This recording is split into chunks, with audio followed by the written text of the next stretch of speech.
Liquidity ratios. Guys, स्वागत है आपका मैनेजमेंट एंथुसियास्ट में एक नए टॉपिक के साथ। टॉपिक है लिक्विडिटी रेशियोज। ये कैटेगरी है फाइनेंशियल रेशियोज की। तो फाइनेंशियल रेशियोज मैंने पहले कवर किया हुआ है वीडियो में, और डिटेल में उसमें फाइनेंशियल रेशियोज के बारे में बताया गया है, जिसका लिंक मैं डिस्क्रिप्शन बॉक्स में आपको दे दूंगा। वहाँ जा कर के आप उसके बारे में और ज़्यादा जान सकते हैं। तो आइए चलते हैं इस नए टॉपिक पर, लिक्विडिटी रेशियोज।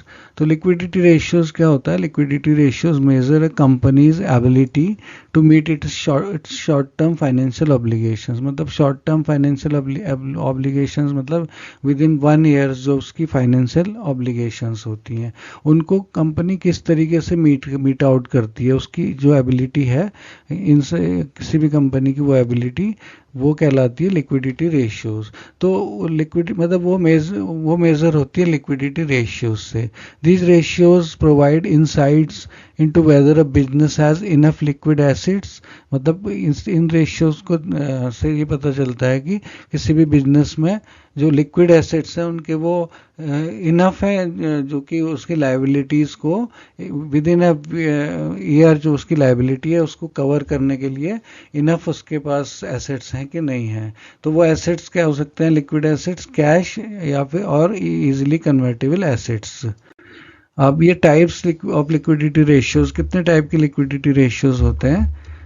एक तो करंट रेशियो होता है, एक क्विक रेशियो होता है, उसको एसिड टेस्ट रेशियो भी बोलते हैं, then cash ratio and operating cash flow ratio. तो आइए जानते हैं इनके बारे में।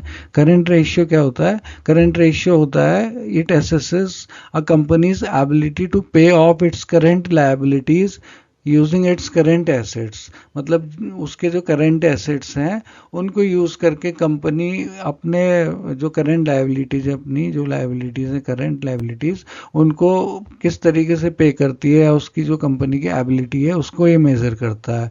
तो इसका जो फॉर्मूला है वो क्या होता है? Current ratio is equal to current assets divided by current liabilities. और इसका जो सिग्निफिकेंस है, अ करेंट रेशियो ऑफ 1 और higher is generally considered healthy as it indicates the company has enough assets to cover its short term obligations।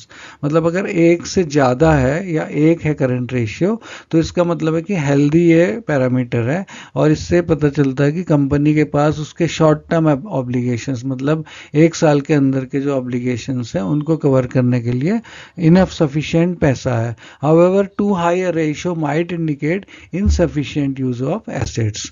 तो इसका example क्या है देख लेते हैं। कंपनी मान लीजिए उसके पास करंट एसेट्स हैं 1 लाख रुपीज़ के, और करेंट लाइबिलिटीज उसकी क्या है? मतलब एक साल की जो लाइबिलिटीज़ हैं वो 50,000 रुपया है। तो करंट रेशियो क्या हो जाएगा?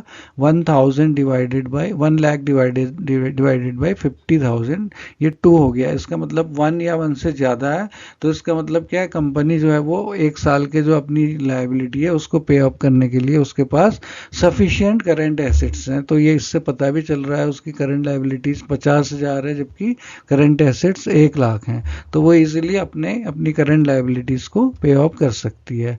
ठीक है, तो इसका मतलब ये स्ट्रॉन्ग लिक्विडिटी पोजीशन में है कंपनी। अब क्विक रेशियो क्या होता है? नेक्स्ट है एसिड टेस्ट रेशियो भी इसको बोलते हैं। इसमें क्या होता है? ये भी करंट रेशियो की तरह ही होता है, लेकिन उससे थोड़ा सा स्ट्रिंजेंट मेजर होता है, क्योंकि ये करंट एसेट्स में से इन्वेंट्री को एक्सक्लूड कर देता है। इसमें ये माना जाता है कि ये इसलिए एक्सक्लूड करता है इन्वेंट्री को कि इन्वेंट्री क्विकली कन्वर्ट नहीं हो पाती है कैश में। मतलब आपके पास कुछ बहुत सारी इन्वेंट्री पड़ी है या थोड़ी बहुत भी पड़ी है, तो उसको ज़रूरी नहीं है कि वो आप टाइम पर उसको आप बेच सकें और उससे उसे कैश में कन्वर्ट कर सकें। तो इसका ये मानना है, इस रेशियो से ये माना जाता है कि आपके पास कैश, प्योर कैश होना चाहिए एक्सक्लूडिंग इन्वेंट्री, जो कि आपके जो शॉर्ट टर्म डेट है उसको पे ऑफ करने के लिए सफिशिएंट होना चाहिए। तो इसका फॉर्मूला क्या है? इसका फॉर्मूला है current assets minus inventory divided by current liabilities. अब अगेन क्विक रेशियो ऑफ 1 और more is generally seen as good, meaning the company can pay its current liabilities without relying on selling inventory.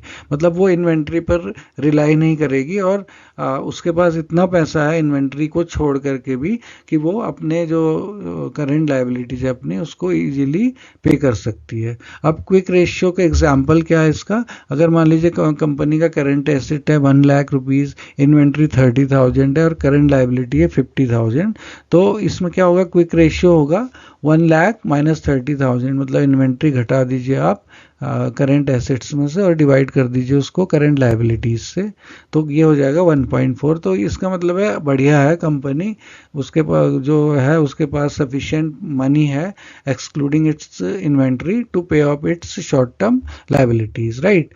अब cash ratio क्या होता है, cash ratio most conservative liquidity ratio है जो कि cash and cash equivalents को ही सिर्फ consider करेगा, लाइक मार्केटेबल सिक्योरिटीज़ को।